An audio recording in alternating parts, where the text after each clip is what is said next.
Hi, wonderfully created. Welcome back to CreatedIAm. This is the first part of a two-part video where I'm going to show you how to make a two-piece dress that you can wear 40 plus ways. So in this video, you're going to make a pencil dress from the pattern piece. The link to make the pattern is in the description. We're going to use the pattern piece that has the allowance on it. In that video, I did mention you can transfer over the basic bodice measurements onto the one with the seam allowance, and I would advise you to do that. It helps with like cutting and measurements and stuff. This one doesn't have it, it's just plain. So what you're going to do is you're going to take your material and make sure it's on a fold, and then you're going to match up your front piece onto it. You're going to trace over the sides, and then at the hip what's going to happen is you're just going to cut all the way down in a straight line. I wasn't sure exactly how I wanted my neck, so I kind of just left it for now and just cut the shoulder, the armhole, the side, waist, hip, and then cut all the way straight down. Later on, you can tailor this in depending on what you want to do. Once you've done this, put the block back on the piece and trace the darts. Once you've traced the kite shape, you're going to go back and mark the middle line. It's going to help us sew it later on. Turn it around and do the same thing on the other side. Match it up, draw the kite, mark the center parts, and then draw your line. What you can then do as well is just make sure that it matches up on both sides. If you have a material like mine with lines, it makes it a lot easier as a beginner to make sure everything is in the right place. Now it's time for the back. I'm going to do this on a fold as well, but I'm not cutting it on a fold. I've traced around the sides and the shoulder. I'm going to sort out the neck later, but this time I'm going to cut through all the way down going straight because I don't need the two pieces to be attached. Because when I traced the zip part of my back block, I cut out a slight curve, and that's going to be where the zip goes. So then I have two pieces for the back. So I'm going to copy over the kite dart. Make sure I also mark the middle points using my ruler nice and straight, and then it's time to cut out the arms. I grabbed some scrap material and folded it in half. I'm going to be doing a short sleeve, so I don't need that much material. Match up your arm block. For some reason I couldn't find the one where I already had the allowance on, so I just grabbed the basic piece and just drafted on the 1 centimeter seam allowance myself. On the side I gave myself about 2 inches, which I later did cut down, but that should be enough. Mark on your front and your back and your centers. That will help you later on when you're sewing it, making sure everything's right. Also mark on the front and the back and the center on the other side. Now we can go back to the dart. You're going to pinch the dart so it creates a fold along that middle line. Clip it in place, and then you're going to sew it following the 2 diagonals things. You know what? follow the chalk. So pop your foot down at the start back stitch and then just follow all the way around, and do this for the 2 darts on the front and the 2 darts on the back.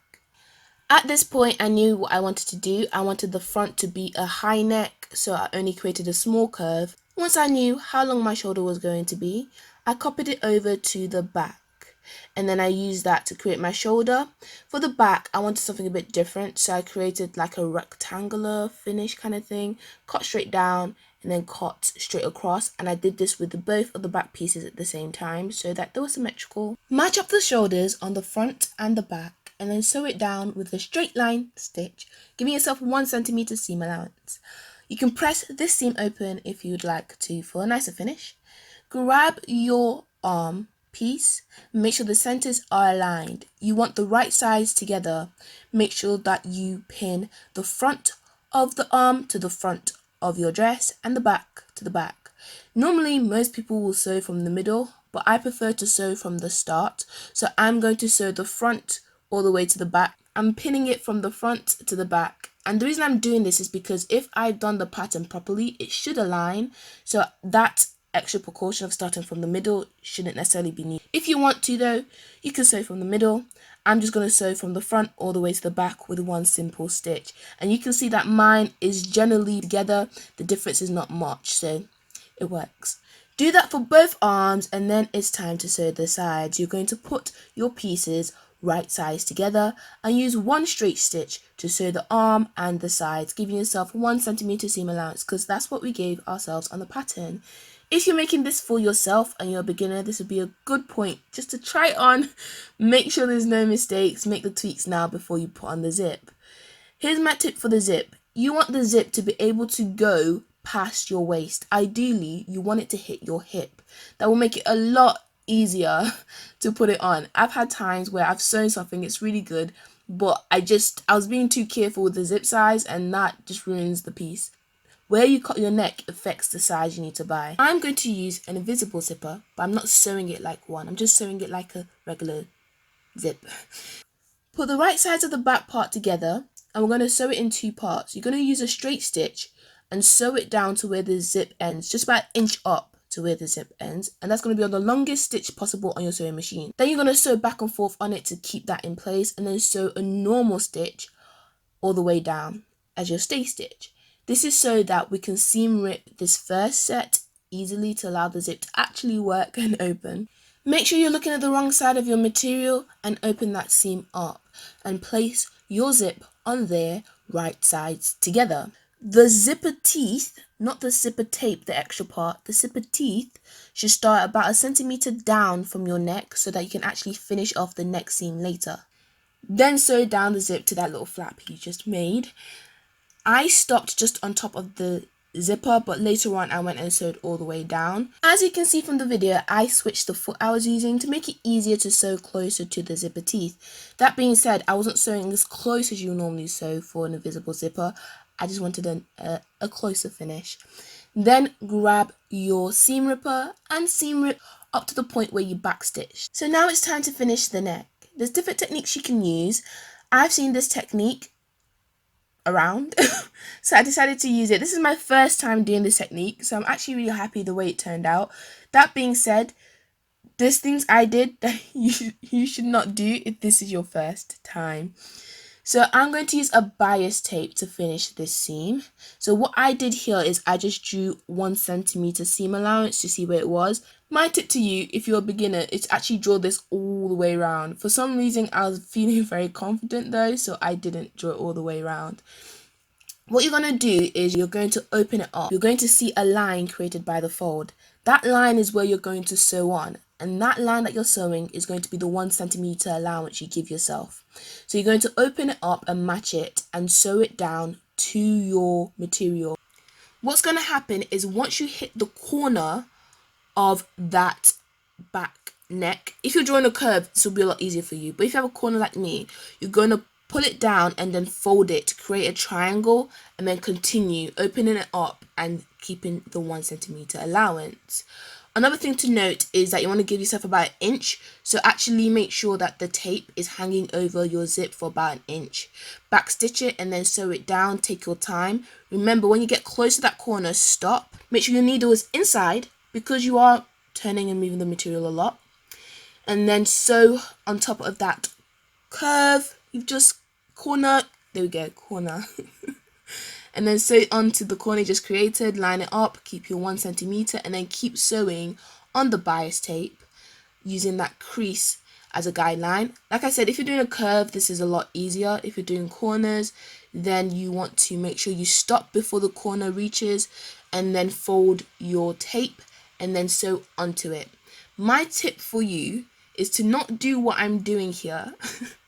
Actually do this before you get to the sewing machine and pin it down. So all you have to do is take off the pins and then it's a lot easier. This is my first time doing this technique, so I don't know what else to tell you. There are videos out there if you type in like bias tape neck finish video. Once I did that, I then went back and trimmed off the excess on the main material. I didn't trim the bias tape.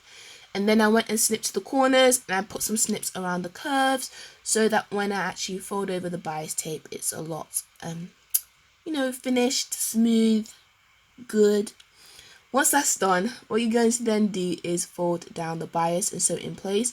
First though, we need to get that excess we left out of the way. So you're going to fold it over the zip and then turn it, and that's literally it, and then sew it down. If you want to, you can iron it first. I did do that, I believe. Yes. Did I do that? I think I did that. I'm not sure. I think I did it.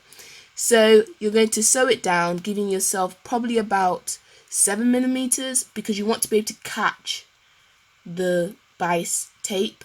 Make sure that when you're sewing it at the end near the zip, you don't actually sew on the zipper's teeth. You should just be sewn up to the line where you sewed the zipper down. What you then want to do is make any adjustments to the side of the skirt part of the dress or to your arms. For example, I took in the arm slightly and I slimmed down the bottom of the dress slightly. Then finish off the dress by folding it over twice on the bottom and around the armhole, and there you go. You've made a pencil dress. So in the next video, I'm going to show you how to make a wrap half circle skirt.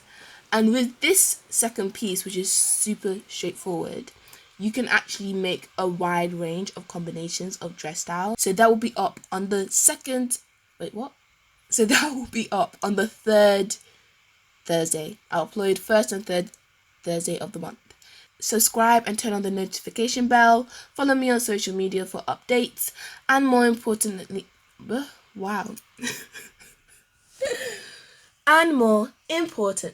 please do remember that you are wonderfully created.